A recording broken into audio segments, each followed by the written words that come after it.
दिल्ली के पास ग्रेटर नोएडा में 4 दिन चलने वाले विश्व डेयरी सम्मेलन 2022 की शुरुआत हो गई है।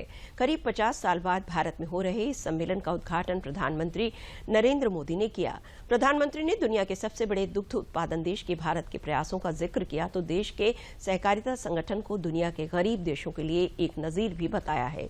प्रधानमंत्री ने कहा कि डेयरी सेक्टर की पहचान मांस प्रोडक्शन से ज्यादा है। प्रोडक्शन बाय मांसेस की है, जिसकी सबसे बड़ी ताकत छोटे किसान और दुग्ध उत्पादक हैं।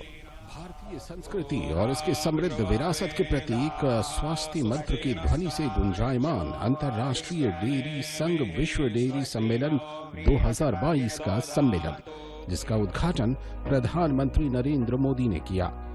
12 से 15 सितंबर तक आयोजित होने वाले इस सम्मेलन में दुनिया के और भारतीय डेयरी हितधारक हिस्सा ले रहे हैं, जिसमें उद्योग जगत के नेता, विशेषज्ञ, किसान और नीति निर्माता शामिल हैं। ये सम्मेलन पोषण और आजीविका के लिए डेयरी विषय पर केंद्रित है। पीएम मोदी ने देश में डेयरी क्षेत्र की असली ताकत छोटे किसानों को बताया। साथ ही उन्होंने इस क्षेत्र में सहकारिता के जरिए किए गए बदलाव का भी जिक्र किया। आज भारत में डेयरी कोऑपरेटिव का एक ऐसा विशाल नेटवर्क है जिसकी मिसाल पूरी दुनिया में मिलना मुश्किल है। ये डेयरी कोऑपरेटिव्स देश के 2 लाख से ज्यादा गांवों में करीब करीब 2 करोड़ किसानों से दिन में 2 बार दूध जमा करती हैं और उसे ग्राहकों तक पहुंचाती है।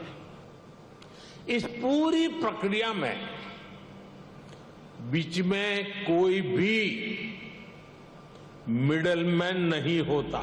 प्रधानमंत्री के विजन से प्रेरित होकर सरकार ने अपने स्तर पर डेयरी क्षेत्र को बढ़ावा देने के लिए कई कदम उठाए हैं, जिसके फलस्वरूप पिछले 8 वर्षों में दूध उत्पादन में 44% से अधिक की वृद्धि हुई है।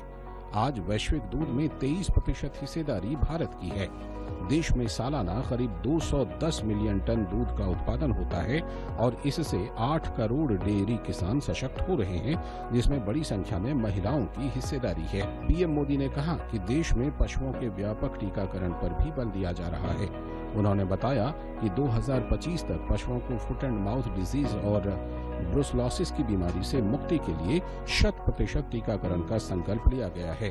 पीएम ने पशुओं में मिल रही लंपी बीमारी का जिक्र किया और कहा कि विभिन्न राज्य सरकारों के साथ मिलकर केंद्र सरकार इसे नियंत्रित करने की कोशिश कर रही है। इससे पहले पीएम मोदी ने ग्रेटर नोएडा के India expo centre and mart में लगी प्रदर्शनी का जायजा लिया, जिसमें दूध उत्पादन और इससे जुड़ी विभिन्न प्रौद्योगिकियों को प्रदर्शित किया गया था। इस मौके पर उत्तर प्रदेश के मुख्यमंत्री योगी आदित्यनाथ और मत्स्य पालन, पशुपालन और डेयरी मंत्री परषोत्तम रुपाला भी मौजूद रहे।